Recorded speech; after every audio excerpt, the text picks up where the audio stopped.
Mudah-mudahan melegakan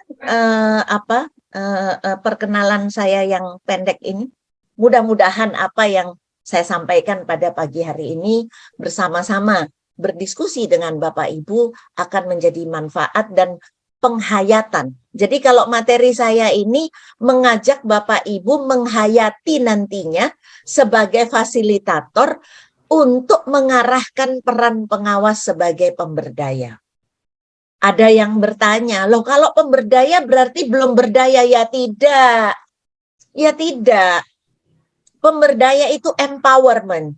Empowerment itu adalah memberikan perspektif yang berbeda, memberikan memberikan pembelajaran refleksi dari sudut yang berbeda agar seseorang itu mampu menjalankan perannya untuk bagi orang lain, ya. Jadi pemberdaya di sini bukan berarti orang lain tidak berdaya, tetapi memberikan menjadi katalisator untuk apa yang dia lakukan itu menjadi jauh lebih tepat sasaran. Begitu ya Bapak Ibu. Saya mungkin akan berhenti sejenak meminta Bapak Ibu untuk berpartisipasi lewat kolom chat ya. Dan saya yakin Bapak Ibu yang sekarang ini menjadi pemimpinnya pembelajaran, saya yakin semuanya pagi ini fokus untuk bersama-sama belajar. Nah, saya akan memulai dengan pertanyaan. Sudahkah kita semua, Anda semua sebagai pemawas, memikirkan bagaimana menyesuaikan diri dengan perubahan yang dihadapi oleh siswa? Bapak dan Ibu, ini Udah, Bu. pertanyaan tidak perlu dijawab. Pertanyaan ini berlangsung terus-menerus dan harus ada di dalam diri kita. Itulah yang saya tadi sampaikan, bahwa saya nggak merasa tua, walaupun sudah 40 tahun menari-nari di dunia pendidikan. Karena apa? Karena yang kita hadapi berubah terus-menerus. Dan dalam waktu 5 tahun terakhir ini, terlebih 2 tahun terakhir ini dengan masa pandemi, yang dihadapi siswa itu sangat super kompleks. Sangat super kompleks. Dan ini 2 hari saya sejak hari Minggu dan hari Senin kemarin berdiskusi di sini, dihadapi oleh semua anak di berbagai negara. Dan oleh sebab itu kita harus terus-menerus menggoyang diri bagaimana mengarah pada apa yang dihadapi siswa. Bagaimana kita memerankan diri.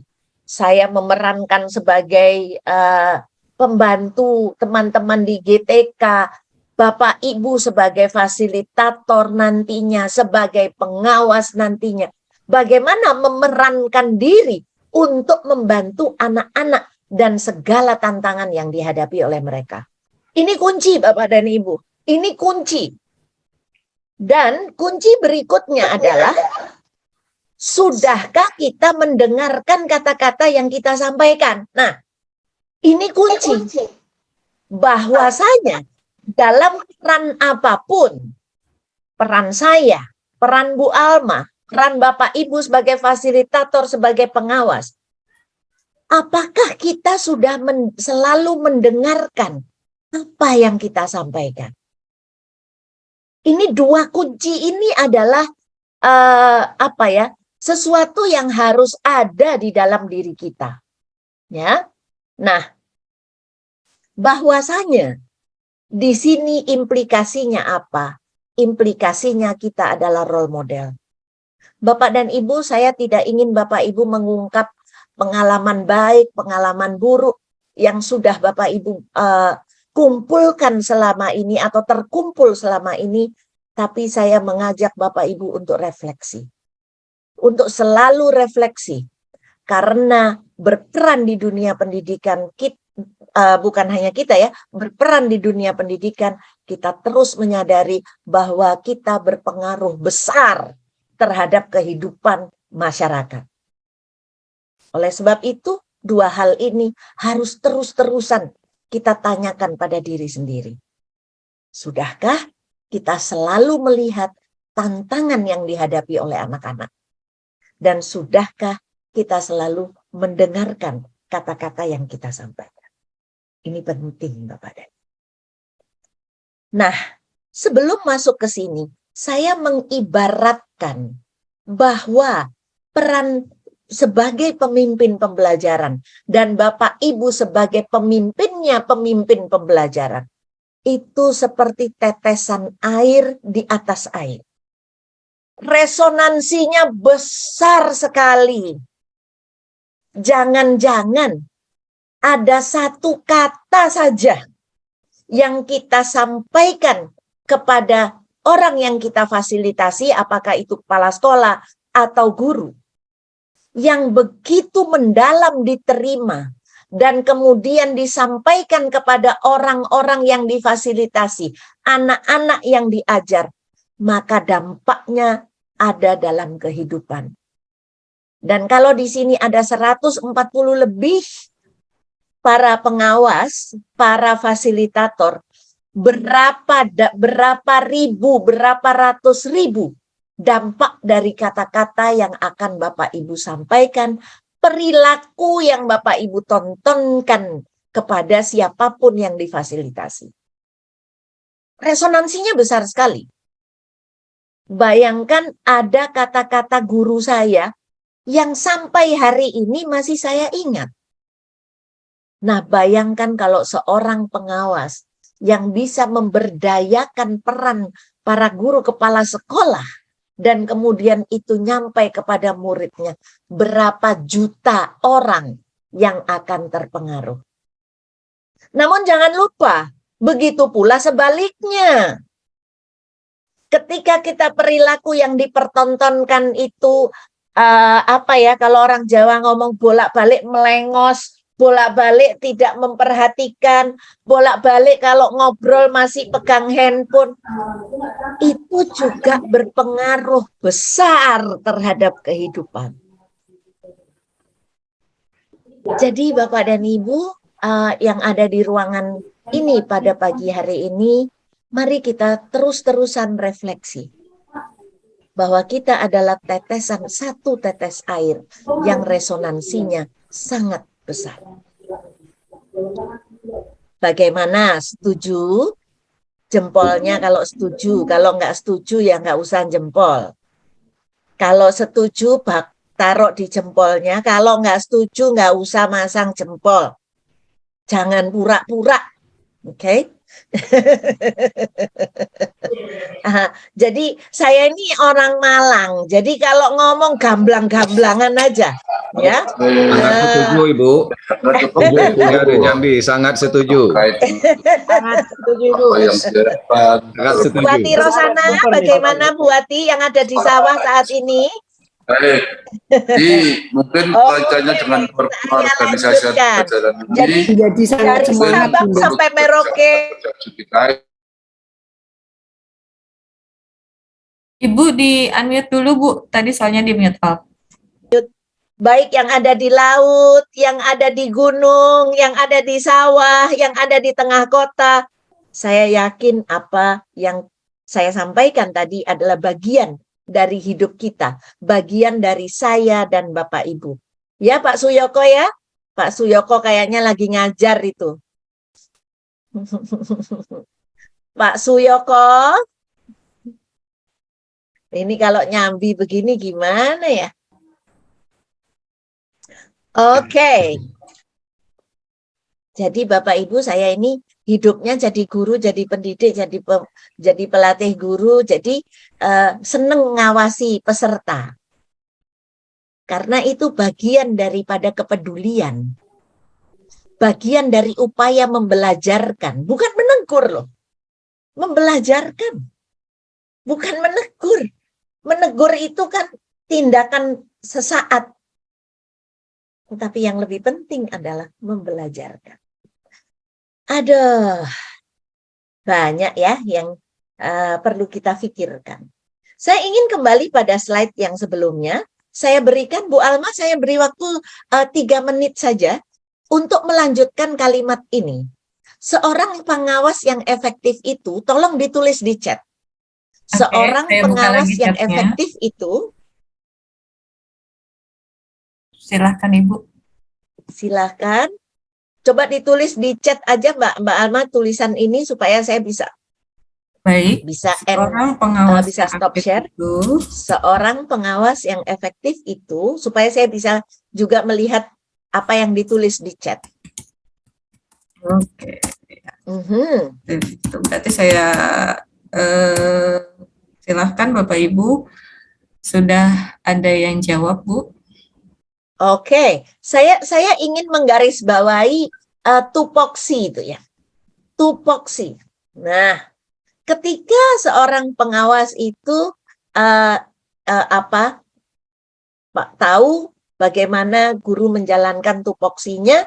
Nah, ini juga harus lebih dalam kita memahami tupoksi itu. Karena tupoksi seorang guru, tupoksi seorang kepala sekolah, tupoksi seorang pengawas, tupoksi seluruh seorang pendidik harus kontekstual. Kadang-kadang tupoksi itu dibikin di Jakarta, yang kadang-kadang tidak kontekstual. Bukan tidak ya, tetapi belum kontekstual karena memang dilihat dari jauh. Ya. Jadi peran pengawas yang dituliskan oleh Bapak Ibu di sini, saya yakin mengikuti perkembangan zaman, reflektif, pengawas yang efektif bisa menyesuaikan diri dengan perkembangan guru dan siswa, membersamai, kolaborasi, menjadi mitra sekolah. Di sini Bapak dan Ibu kemudian mengembangkan dan memberdayakan serta menggerakkan, mendampingi guru. Semua yang Bapak Ibu sampaikan tidak ada yang salah. Karena memang itulah yang selama ini sudah dilakukan. Nah, sekarang saya akan lanjut lagi. Ini semua pertanyaannya adalah, sudahkah terlaksana sepenuhnya? Itu yang perlu kita tanyakan. Dan itulah sebabnya meskipun Bapak Ibu di sini sebagai pengawas, kita terus perlu belajar. Itu pesan yang ingin saya sampaikan. Ini pesan yang saya sampaikan. Karena semua definisi yang disampaikan di sini, ya Pak Sumaryo, perlu kita waspadai. Sudahkah kita menjalankan sepenuhnya? Itu yang paling penting. Jadi kalau saya happy sekali melihat jawaban belum. Memang harus belum terus. Memang harus belum terus. Itu yang mengindikasikan bahwa kita bergerak menjadi lebih baik. Ya. Oke, saya akan lanjutkan pada bagian-bagian berikutnya. Nah, Bapak dan Ibu, bagaimana perannya saat ini? Tadi sudah disampaikan, di chat semua menyampaikan. Membersamai, kadang-kadang juga mengajarkan, menyampaikan sesuatu, terkadang menghadapi dengan sabar. Ini yang mengacungkan tangan ini bukan pengawasnya. Pengawasnya yang baju hijau ini.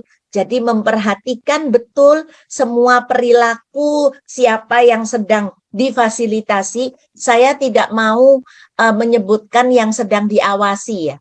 Karena kalau diawasi itu seperti seperti rumosa ya, kerja paksa zaman dulu itu, di mana mandornya mengawasi. Bapak Ibu bukan bertugas mengawasi, tetapi mendampingi. Nah, yang kadang-kadang juga membersamai, berdiskusi bersama.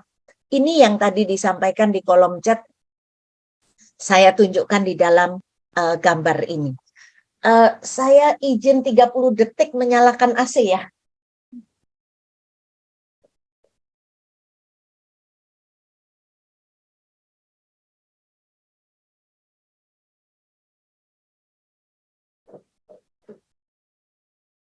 Yes, saya balik lagi. Nah, Bapak dan Ibu, saat ini kita dalam perubahan yang dramatis pada barangkali 10 tahun terakhir ini. Bapak Ibu pengawas di sini pasti 1-2 orang pernah bertemu dengan saya pada saat saya memberikan pelatihan guru yang selalu mengatakan bahwa terus belajar, dan saat ini bahwa sudah tidak lagi bahwa pengawas itu melototin detail RPP saja, tetapi saya senang dengan Permen 15 tahun 2018 ini bahwa supervisi terhadap guru dan tenaga kependidikan ini merupakan tugas kepala sekolah. Oleh karena itu, supervisi yang dilakukan pengawas sekolah adalah memastikan kepala sekolah melaksanakan supervisi terhadap guru dalam pembelajaran yang berpihak pada murid. Ya, sepertinya kalau 15 tahun yang lalu itu kayaknya kalau pelatihan guru saya ngomel sendiri ya, ini ngapain ya pengawas tuh ngurusin RPP-nya guru gitu ya. Terus berapa guru sih yang bisa dilihat RPP-nya? Kalau misalnya satu orang pengawas mengawasi 10 sekolah, berapa guru yang bisa dilihat? Dan berapa, kan cuman bejo-bejoan aja. Seperti dapat arisan kalau ada guru yang RPP-nya nggak cocok, kemudian dipersoalkan, kemudian dipanggil, padahal ada guru lain yang jauh lebih jelek mungkin. Nah bahwa saat ini pengawas itu memberdayakan kepala sekolah agar kepala sekolah mampu memberdayakan murid, agar kepala sekolah mampu memberdayakan guru dan guru mampu memberdayakan murid.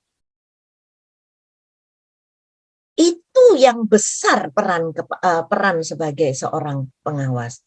Bapak dan Ibu, mau tidak mau, dalam perubahan zaman saat ini, kita perlu melakukan transformasi, menyadari kembali apakah peran yang kita lakukan ini tepat dan sudahkah saya berupaya. Itu yang penting. Jadi di sini pengawas itu, saya pada tahun 2010 itu ada pada saat itu kalau nggak salah direktur yang menawani kepala sekolah dan pengawas itu Pak Surya Dharma. Kita mendiskusikan ini nama pengawas nih kok kayaknya jadi mempengaruhi tingkah laku para pengawas ya. Itu sudah 12 tahun yang lalu Bapak Ibu kita ngobrol itu ya. Dipikir-pikir ya memang iya ya. Namun mari kita awali dengan tindakan.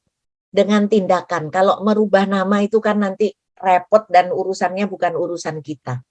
Tetapi bagaimana kita memerankan, bagaimana pengawas memerankan untuk memastikan bahwa kepala sekolah melaksanakan supervisi terhadap guru dalam pembelajaran yang berpihak pada murid. Kembali lagi, apa yang saya katakan di awal tadi, bahwa murid adalah di ujungnya, karena yang nantinya akan mengisi kehidupan ini adalah anak-anak. Jadi walaupun kepala sekolah itu jauh dari murid, oh saya sudah tidak mengajar lagi. Lah kalau sudah tidak mengajar lagi, memangnya nggak perlu mempelajari tentang anak-anak. Wong yang diawasi dalam tanda kutip difasilitasi adalah mereka yang berhubungan dengan anak-anak. Nah, Bapak dan Ibu, anak siswa ini adalah di pusaran pendidikan. Jadi pada pagi hari ini tuh yang mana saya izin dari sesi di konferensi ini adalah mendiskusikan hasil akhir dari diskusi-diskusi bagaimana anak dijadikan pusat dari proses mendidik. Nah, yang berhadapan dengan anak adalah guru, kemudian kepala sekolah, yang membersamai guru-gurunya dan pengawas yang membersamai kepala sekolah. Oleh sebab itu nanti pada modul yang akan dijelaskan oleh Pak Komar, Bapak Ibu akan lihat bagaimana modul pelatihan kepada para pengawas menjadi modul yang akan menyesuaikan peran pengawas di zaman ini untuk menjadikan siswa sebagai pusat-pusaran daripada proses mendidik. Kita perlu memahami pengetahuan apa yang sekarang harus dikuasai oleh siswa.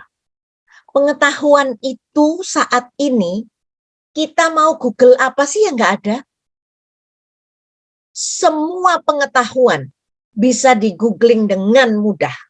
Dan rata-rata anak-anak yang sekarang ada di sekolah paham bahwa pengetahuan apapun bisa di-Google. Yang nggak bisa di-Google adalah bagaimana mengelola pengetahuan yang didapatkan. Mengambil sari dari pengetahuan yang didapatkan. Mengambil apa yang relevan untuk hidup saya.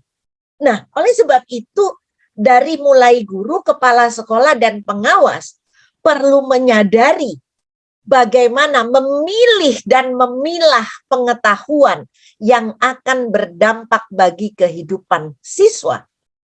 Kemudian bagaimana memproses pengetahuan itu. Ya. Yang berikutnya adalah keterampilan apa yang harus terus-menerus dikembangkan. Keterampilan berpikir kritis. Nah, ketika memilih pengetahuan yang super relevan dengan kehidupan anak, maka pengetahuan tersebut akan menjadi media untuk melatih berpikir kritis. Kenapa? Karena materinya dia sudah tahu tentang apa. Yang kemudian ketika pengetahuan itu digunakan untuk melatih berpikir kritis, dihubungkan dengan konsep lain, anak mudah memprosesnya. Nah, maka dari itu saya senang dengan keputusan Kemdikbud pada awal pandemi bahwa sekolah boleh menggunakan kurikulum yang didesain sendiri, kurikulum esensial. Kenapa? Karena banyak-banyakan materi belum tentu dapat digunakan sebagai media untuk mengasah keterampilan berpikir kritis, untuk kreatif. Bagaimana dia akan kreatif kalau pengetahuannya jauh di luar dari apa yang mereka bisa tangkap. Bukan hanya keterampilan berpikir kritis, keterampilan mengomunikasikan. Bayangkan kalau materi ajarnya ndaki-ndaki tinggi-tinggi, bagaimana anak bisa mengomunikasikan? Bagaimana dia akan mampu membicarakan tentang apa yang dipelajari? Bapak Ibu, kalaupun PowerPoint ini saya bagikan, yang penting bukan PowerPoint-nya, tetapi proses Bapak Ibu mencerna apa yang saya sampaikan melalui PowerPoint ini. Yang berikutnya, yang paling berat, sekarang kita sering mengeluh dengan sikap anak-anak. Sikap itu bukan dipelajari. Saat ini kita menuntut anak-anak bersikap komunikatif, mampu memimpin, mampu ini dan itu. Nah, ketika belum diawali dengan pengetahuan yang bisa ditangkap, diobrolin dalam kelas dalam bentuk yang interaktif, bagaimana kita akan membangun perilaku. Dan ini yang harus terus kita pelajari. Perilaku apa ya yang sekarang seharusnya dikuasai oleh anak-anak, yang dituntut oleh dunia luar, dunia industri. Jangan kita bilang begini, alah Anak-anak diajarin perilaku di sekolah, di luar sana mereka melihat tingkah laku politisi. Luang politisi itu ya hasil pendidikan kita. Ya kan? Kalau itu contohnya politisi. So, sikap apa yang dituntut untuk dapat berperan dalam kehidupan? Ingat bahwa anak-anak kita tidak akan hanya berperan di wilayahnya saja, tetapi bahkan di wilayahnya pun pastinya karena kebebasan untuk akses orang dari manapun kemana-mana, maka dia juga meskipun tidak kemana-mana juga harus mampu bersikap secara yang berterima. Bukan hanya berterima secara regional di wilayahnya, tapi juga wilayah global. Beberapa waktu yang lalu saya ke Sulawesi Barat dan Sulawesi Tengah. Di sana banyak sekali orang-orang dari mana-mana, dari Jepang, dari Korea, dari Cina, yang mana kita sudah susah untuk membatasi kehadiran orang-orang. Bahkan bukan hanya dari luar negeri ya, tetapi dari wilayah-wilayah lain ke wilayah lain Indonesia. Nah, perilaku apa sih yang dituntut untuk dapat melakukan keharmonisan itu? Makanya saya senang dengan gagasan dimensi pelajar Pancasila, proyek profil pelajar Pancasila. Kenapa? Karena diharapkan melalui itu kita melatih perilaku yang tepat untuk anak-anak melanjutkan kehidupannya. Aduh Bapak Ibu, ini kok waktunya jalan terus ya? Alma, saya kok kayaknya masih pengen terus nih. Pada era yang berubah dengan cepat, yang lebih penting adalah memberikan bekal kemampuan berpikir melalui berbagai mata pelajaran yang dipelajari siswa. Bukan sekedar koleksi pengetahuan. Lebih penting lagi adalah kemampuan merangkum berbagai pengetahuan menjadi keputusan untuk berperilaku dan keterampilan baru yang bertahap meningkat. Ini kuncinya Bapak dan Ibu. Ini kuncinya. Ya. Nah, dengan mengetahui ini semua, terus mempelajari ini semua, maka peran pengawas sebagai pemberdaya akan semakin efektif. Bu Ica kenapa ngomongin ini? Yes, karena ini adalah jantungnya yang harus menjadi pemahaman pokok pengawas ketika membersamai kepala sekolah di satuan pendidikan. Kepala sekolah dan guru ya, bukan guru dulu, tapi kepala sekolah. Nah, setelah memahami kebutuhan murid tadi, lalu apa yang diperlukan oleh guru agar mampu mengembangkan siswanya sesuai dengan tuntutan dunia kerja? Dunia kerja ini kenapa sih saya jadikan pokok ini? Karena di ujungnya dari SD, SMP, SMA, kuliah itu ya nantinya kepinginnya masuk dalam kehidupan dunia kerja dan kehidupan pastinya ya. Nah, apa sih yang diperlukan oleh guru? Nah, ini yang perlu dipelajari oleh pengawas. Lalu, apa yang diperlukan oleh kepala sekolah? Agar dapat mengembangkan kompetensi gurunya. Nah, saya ini menganut backward design, Bapak Ibu. Jadi diawali dulu dari muridnya butuh apa. Kalau muridnya butuh itu, gurunya butuh apa. Nah, kalau gurunya butuh itu, kemudian kepala sekolahnya perlu apa? Dan ini bukan menuntut pengawas sebagai Superman, tidak. Tetapi tahu caranya, bagaimana membersamai, bagaimana memberdayakan. Ya. Nah, lalu apa yang harus dilakukan oleh pengawas sebagai pemberdaya satuan pendidikan? Apa yang harus dilakukan? Nah, sebentar saya harus nengok jam ini. Mbak Alma, aku masih punya berapa menit ya Mbak Alma? Ya? Masih ada 15 menit lagi Ibu sampai jam 9. Ada Ibu nambah 5 menit jadi 20 menit lagi. Nanti dicariin Pak Dirjen loh di sana. Loh, kan saya sampai pukul 9.15 loh ya. Oh, iya Kak. Saya lihat jadwal Ibu, punten. Saya lihat jadwal yang di SIR. Pokoknya kita lanjutkan Enggak apa-apa Bu, dulu ya. sampai 9.15 ya. Ya, oke, alhamdulillah.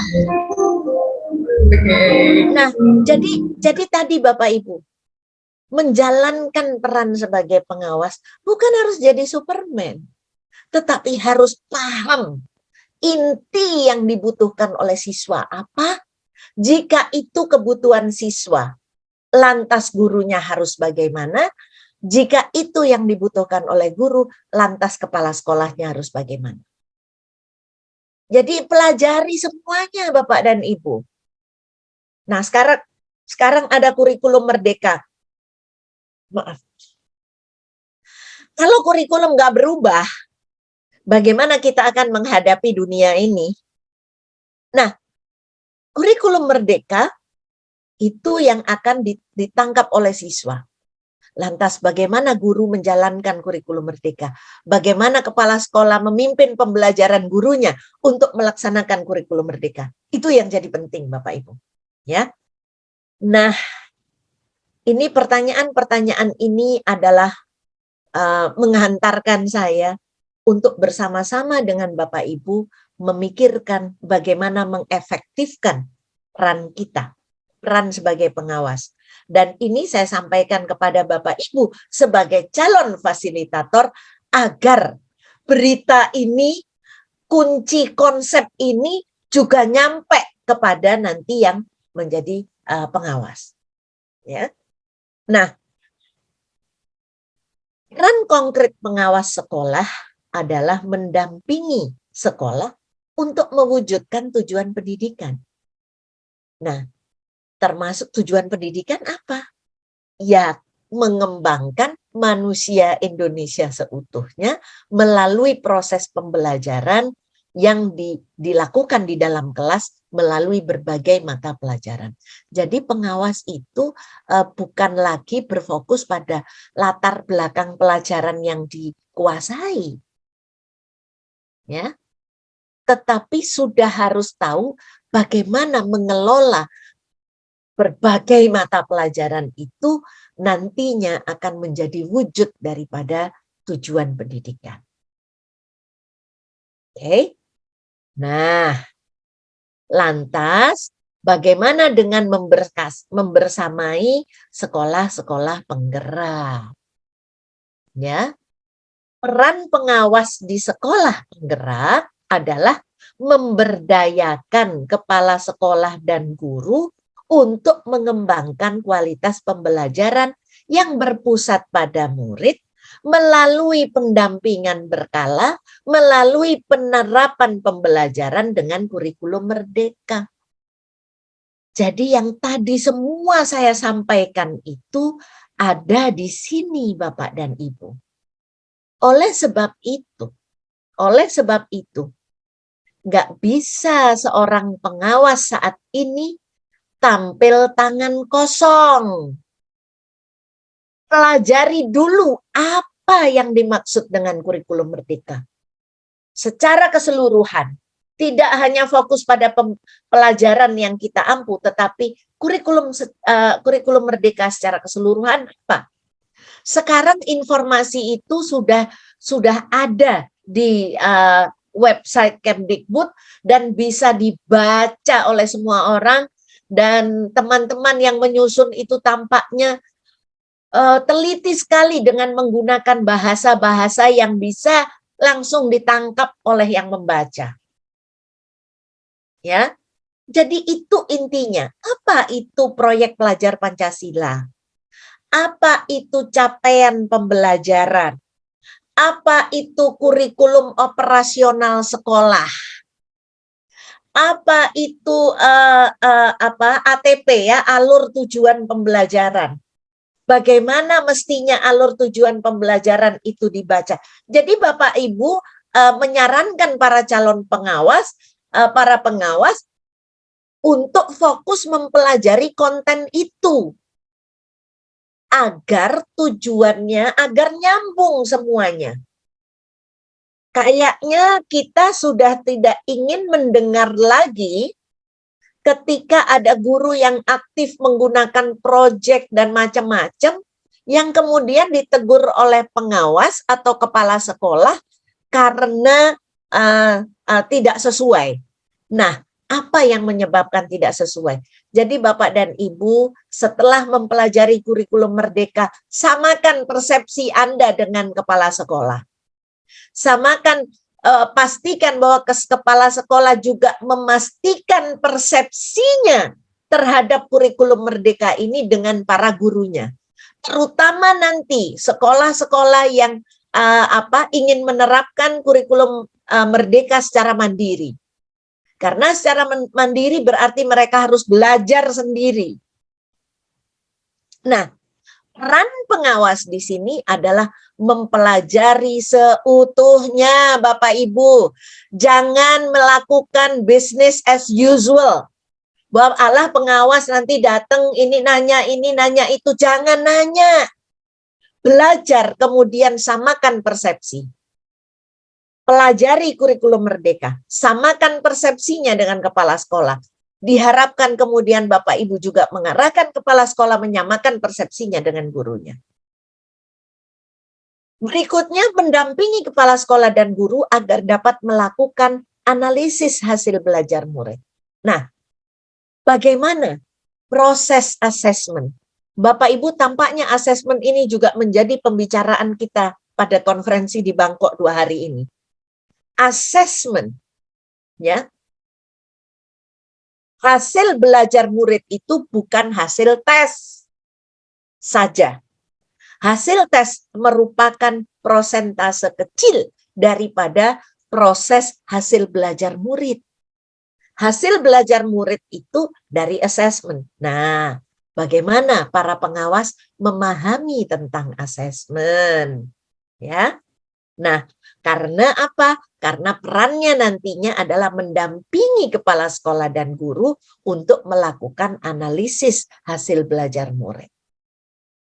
Nah ini kan susah kalau pengawas fokus pada mata pelajaran yang dia ampu saja, karena harus tahu bagaimana proses asesmen secara keseluruhan. Mendukung kepala sekolah melakukan pengembangan sekolah berdasarkan kebutuhan murid dengan memaksimalkan kolaborasi. Nah, ini Bapak dan Ibu yang terus perlu kita renungkan.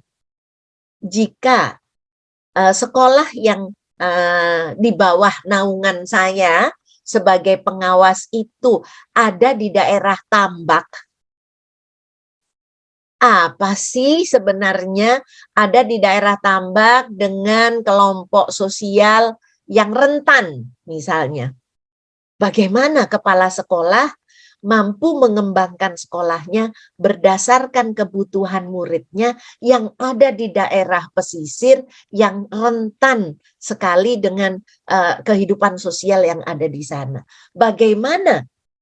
Jadi pengawas itu terus diajak mikir, dan Bapak Ibu percaya atau tidak, dan saya yakin Bapak Ibu semua juga sudah melakukan, bahwa ini tuh menyenangkan sebagai seorang pendidik.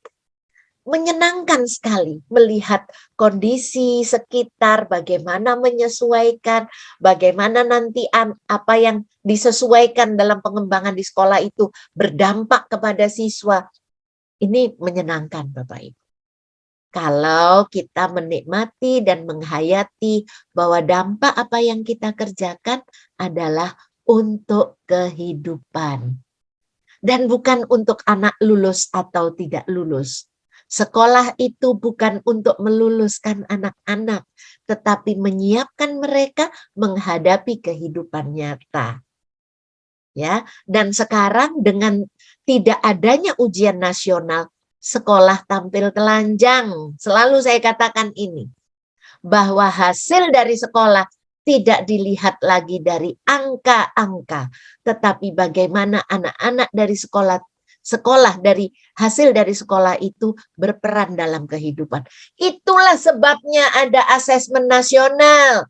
Bukan menguji anaknya, tapi menguji sekolahnya. Bukan menguji juga, mengakses, melakukan evaluasi terhadap sekolahnya melalui asesmen nasional. Bagaimana penguatan karakter, bagaimana lingkungan sekolah, bagaimana kompetensi literasi minimal membaca dan matematik dan berhitung. Kenapa? Itu adalah dua keterampilan kunci yang diperlukan oleh manusia. Karena dua-duanya itu adalah bahasa. Ya. Nah, sekarang kita sudah mengerucut pada peran peran pengawas di sekolah penggerak. Ya, sebenarnya saya selalu katakan sebenarnya ini juga peran pengawas dari kapan-kapan. Di seluruh dunia peran pengawas tuh mestinya seperti ini. Hanya saat ini dibahasakan lebih gamblang gitu loh. Ya, dibahasakan lebih gamblang dan tidak akademik. Jadi gamblang sekali bahasa yang digunakan ini. Kalau kita bilang, oh apa sih yang berubah? Yang berubah adalah prakteknya Bapak dan Ibu. Rasanya ya. Tapi kalau saya buka untuk diskusi nanti materi saya nggak habis. Karena saya ingin menyelesaikan materi saya Mbak Alma. Nah, dalam perannya sebagai pemberdaya, apakah seorang pengawas itu harus sering menasehati kepala sekolah?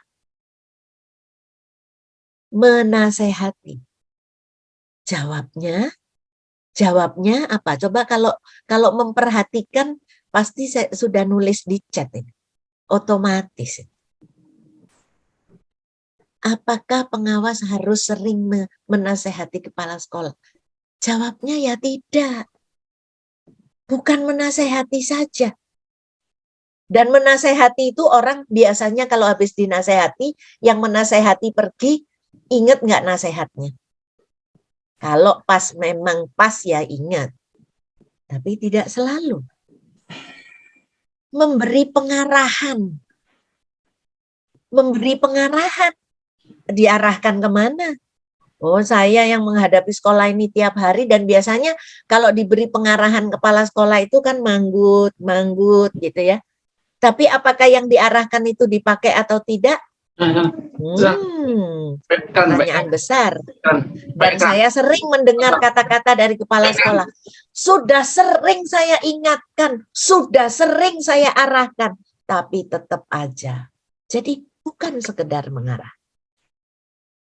Mengoreksi kesalahan, habis dikoreksi sering saya dengar pengawas atau kepala sekolah mengatakan, padahal udah bolak-balik saya koreksi, tetap aja melakukan kesalahan. Jadi bukan sekedar mengoreksi kesalahan. Memberi contoh sebanyak-banyaknya tentang berbagai keterampilan yang harus dikuasai oleh kepala sekolah atau guru. Juga tidak. Karena kebanyakan contoh, kalau orang Jawa bilang blukek ya, muntah, bingung mana yang diambil. Lalu apakah harus menguasai semua pengetahuan, semua bidang ilmu? Ya siapa yang bisa? Pastinya tidak. Jadi dalam perannya sebagai pemberdaya, pengawas melakukan berbagai hal yang tentunya di sini saya tuliskan dalam 15 karakteristik seorang pengawas yang berperan sebagai pemberdaya. Boleh ditambah sampai 20 sampai 30 boleh. Tetapi kenapa 15? Saya ingin konkret. Saya tidak ingin jargon, ya. Nah, karakteristik yang pertama seorang pengawas adalah kompeten. Loh, pengawas yang kompeten itu apa?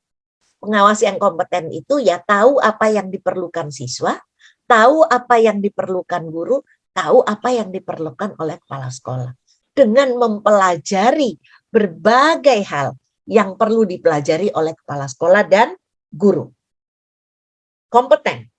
Jadi dan kompetensi itu tidak pernah ada habisnya Bapak dan Ibu. Kompetensi itu terus-terusan harus dibangun. Ya.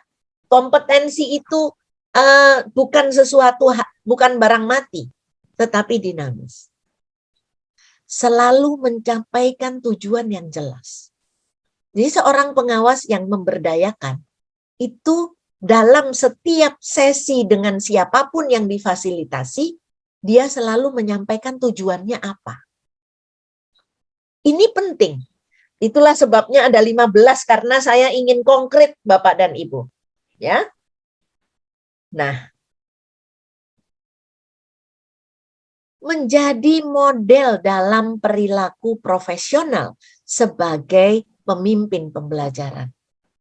Perilaku profesional sebagai pemimpin pembelajaran itu seperti apa? Baca model kompetensi. Baca model kompetensi pemimpin pembelajaran. Ya, karena di situ juga saya ikut membersamai teman-teman yang membangun model kompetensi. Baca model kompetensi pemimpin pembelajaran. Terampil dalam menyimak. Nah, ini jebakan Batman Bapak dan Ibu. Biasanya pengawas itu sudah relatif berpengalaman. Menyimak itu menjadi sesuatu yang susah. Lantas bagaimana kita memberdayakan orang lain jika kita tidak menyimak bagaimana mereka, apa kebutuhan mereka, bagaimana mereka mempraktekkan, menyimak aktif, terampil dalam menyimak, mampu memilah dan memilih informasi apa yang harus menjadi fokus ketika saya menyimak. Ya. Nah, kemudian memberi dukungan dan perhatian sepenuh hati. Artinya apa sih Bapak Ibu memberi dukungan dan perhatian sepenuh hati ini? Ketika kita berhadapan dengan siapapun yang kita fasilitasi, yang pertama, kita fokus menyimak mereka. Yang kedua, kita mencatat hal-hal penting yang diperlukan oleh mereka. Yang ketiga, kita mencari apa ya yang nyambung dengan dia. Tanpa menyambi melakukan hal lain. Saya sering melihat kepala sekolah atau pengawas ketika menghadapi yang difasilitasi, kadang-kadang di dunia antah berantah sana, terus nyambi pegang WA. Contohnya menyimak ini sambil ngajar. Sambil berbicara dengan orang lain. Apakah itu sepenuh hati? Nah, latihlah diri sendiri untuk memberi perhatian sepenuh hati. Memberi kesempatan kepada orang lain untuk mengambil keputusan bagi dirinya dan menyadari konsekuensinya. Itulah sebabnya saya katakan di slide sebelumnya, bukan mengarahkan, bukan menasehati, tetapi melalui proses coaching. Melalui proses coaching, kepala sekolah atau guru atau siapapun yang kita fasilitasi, kemudian dimampukan untuk mengambil keputusan bagi dirinya sendiri dan menyadari konsekuensi keputusan mereka. Emang kalau itu yang dilakukan, apakah hasilnya? Padahal kita udah tahu hasilnya. Nggak usah kita ngasih tahu hasilnya. Biarlah mereka memikirkan hasilnya apa. Kalau hasilnya begitu, konsekuensinya apakah murid-murid kemudian mendapatkan dampak positif atau negatif? Nah, akhirnya orang yang kita fasilitasi itu berpikir untuk keputusannya sendiri dan menyadari konsekuensi yang timbul. Dan saya dan Pak Atep jangan bocor. Bolak-balik bocor ya. Orang lain. Nah, yang berikutnya adalah tidak terjebak dalam memberi nasihat dan arahan. Kenapa? Nasihat dan arahan itu bisa jadi cocok untuk konteks kita. Bisa jadi untuk kepala sekolah yang sedang kita fasilitasi, itu nggak bisa dilakukan. Ya, nggak bisa dilakukan. Oleh sebab itu kembali lagi, prosesnya adalah membuat mereka melihat dirinya sendiri, menasehati dirinya sendiri. Kita boleh memancing, boleh memberikan arahan, tetapi jangan sampai terjebak terus-terusan memberikan arahan dan nasihat. Karena nasihatnya belum tentu pas. Ya. Makanya bangunlah kompetensi menanya. Kompetensi menanya. Kenapa menanya? Karena sebetulnya kita tahu jawabannya, tetapi kita menanyakan kepada orang yang kita fasilitasi. Ya. Nah, ini baru 7. 8. Setiap upaya harus selalu berujung pada hasil atau perubahan yang ingin dicapai. Oleh sebab itu tadi di atas ada yang saya sampaikan. Selalu sampaikan tujuannya. Apakah hasil dari tujuan itu merupakan wujud sesuatu tingkah laku atau perubahan yang ingin dicapai. Mudah-mudahan sampai di nomor 8 ini Bapak Ibu mampu memikirkan, ya. Yang berikutnya adalah peduli. Peduli artinya kalau seorang pengawas membersamai 10 sekolah, maka milikilah satu catatan dalam buku skrip tipis gitu ya. Sekolah ini tuh karakternya seperti apa ya?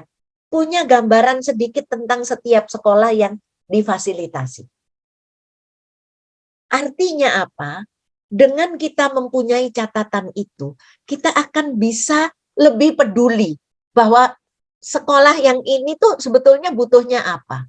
Sekolah yang itu butuhnya apa. Tidak bisa one fit for all. Ya? Nah, kemudian bertanggung jawab. Nah, kalau ini kok kenapa ya bertanggung jawab saya taruh di sini? Sebagai karakteristik orang yang memberdayakan. Ketika kita melakukan proses pemberdayaan orang lain, maka tadi yang sudah saya sampaikan, kita juga menjalankan apa yang kita sampaikan. Kita bertanggung jawab bahwa apa yang kita sampaikan itu ada dasarnya. Makanya sekarang digerakkan, digaungkan bagaimana mengambil keputusan berbasis data. Data. Jadi sudah jadi pengawas, ya bacaannya yang banyak. Supaya ketika menyampaikan sesuatu kepada yang difasilitasi, ada datanya, ada basisnya, ada alasannya, ada informasi yang bisa dipertanggungjawabkan. Ya. Nah, terbuka. Artinya apa? Bapak Ibu di antara kita ini nggak ada kok yang paling pinter. Ya. Karena paling itu adalah untuk lomba saja. Ketika sesuatu dilombakan, maka akan dipilih yang paling. Lomba lari yang paling cepat, lomba masak yang paling enak. Semua itu dilombakan. Pendidikan bukan proses perlombaan. Oleh sebab itu pelaku-pelakunya adalah orang yang selalu menjadi lebih baik, lebih efektif, lebih cepat tanggap, lebih bukan paling. Nah, ketika kita sudah merasa bahwa kita harus menjadi lebih ini, lebih itu, otomatis kita melatih diri kita untuk terbuka. Dan tidak merasa dirinya paling tahu. Ini penting untuk kalau kita akan memberdayakan orang lain.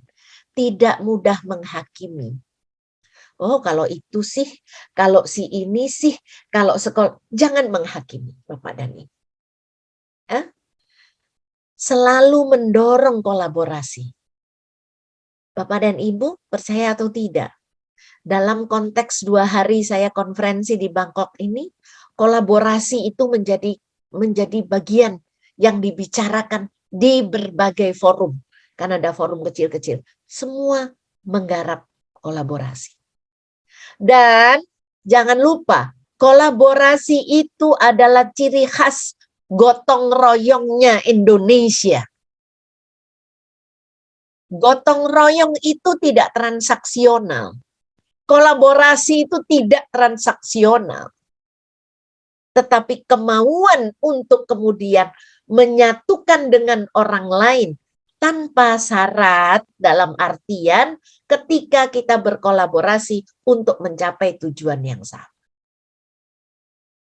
Jadi sebagai pemberdaya, maka jiwa berkolaborasi itu harus terus ditingkatkan.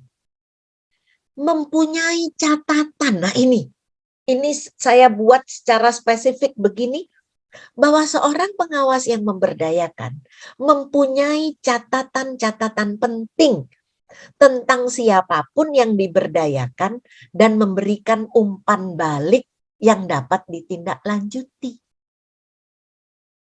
Jadi jangan berbasis memori. Catat. Kalau perlu bikin sendiri WA dengan namanya sendiri untuk kemudian sebagai tempat mencatat. Kalau misalnya tidak mau pegang buku. Tapi kalau saya itu masih pegang buku sama pulpen. Jadi ditulis gitu. Ya, mempunyai catatan. Dan yang terakhir adalah terus belajar dan refleksi. Terus belajar dan refleksi. Mudah-mudahan sesi pagi ini mampu menghantarkan Bapak dan Ibu untuk kemudian mengunyah materi yang akan disampaikan berikutnya yang berupa modul yang akan Bapak Ibu pakai dalam memberikan pelatihan. Ya, Pak Suyoko, Pak Nurudin, ini yang dari Bojonegoro, yang dari Kendari, dari Palu, dari Papua, semuanya hadir?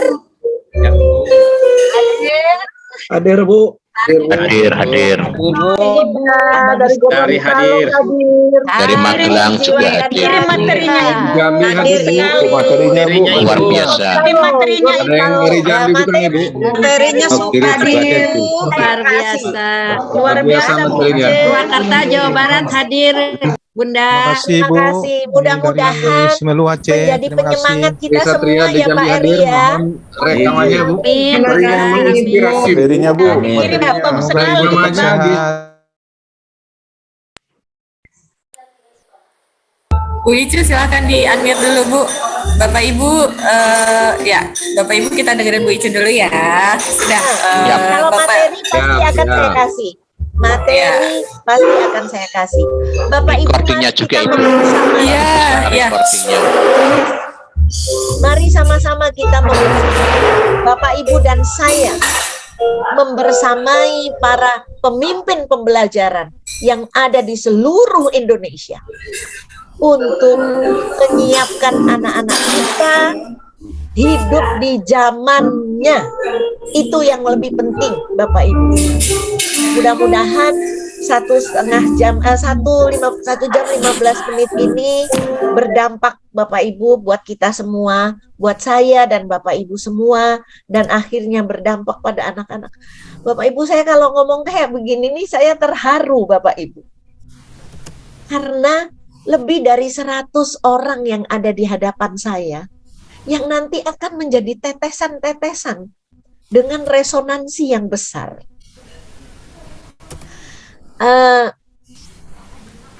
It's berat gitu ya, maksudnya berat tapi senang karena kita dipercaya untuk bersama-sama memperbaiki kualitas kehidupan. Mari kita syukuri apa yang saat ini kita kerjakan.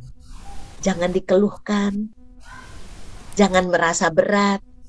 Makanya berkolaborasi ya, berkolaborasi. Bu Alma, kalau ada yang minta WA saya boleh ya. Nanti saya tidak akan tuliskan di sini. Kalau akan bertanya boleh ke Facebook, boleh ke Instagram. Namanya ya sama kayak gini, Ica Khadijah ya. Di Google aja. Jadi Bapak dan Ibu, mari sama-sama kita bersemangat untuk membersamai perubahan. Dunia ini berubah total. Makanya ada kenormalan baru dan sebagainya. Bukan kenormalan baru, tetapi kehendak zaman, Bapak Ibu. Kehendak zaman. Mudah-mudahan segala upaya yang dilakukan oleh Bapak Ibu adalah bagian daripada pengabdian kita terhadap kehidupan dan utamanya terhadap Sang Pencipta. Pengabdian kepada Tuhan Yang Maha Esa. Karena kita membantu tugas sebagai kalau dalam Islam dikatakan sebagai khalifah di atas bumi. Membantu perbaikan kualitas umat manusia. Terima kasih, selamat pagi, dan mudah-mudahan nanti dilanjutkan dengan materi yang akan disampaikan oleh Pak Komar yang sudah merujuk pada materi yang nanti Bapak Ibu sampaikan. Sedangkan materi saya adalah menggoyang jantung hati kita untuk kita makin ikhlas menerima materi yang berubah dari yang sebelum-sebelumnya. Mohon maaf jika ada hal-hal yang kurang berkenan. Billahi taufik wal hidayah. Assalamualaikum warahmatullahi wabarakatuh. Terima kasih doanya. Saya lihat banyak tulisan didoakan semoga sehat. Semua Bapak Ibu juga semua mudah-mudahan sehat. Sampai bertemu lagi di forum-forum lainnya. Terima kasih, Bu. Terima kasih, Bu. Terima kasih, Bu. Baik, terima kasih Bu. Terima kasih Bu Ice atas materinya yang luar biasa. Bu Ice memberikan kita motivasi untuk selalu menjadi gelas kosong ya Bu, agar ketika ada air baru yang masuk kita tetap bisa menampungnya. Seperti yang Sayyidina Ali bin Abi Thalib juga bilang, ajarilah anakmu sesuai dengan zamannya.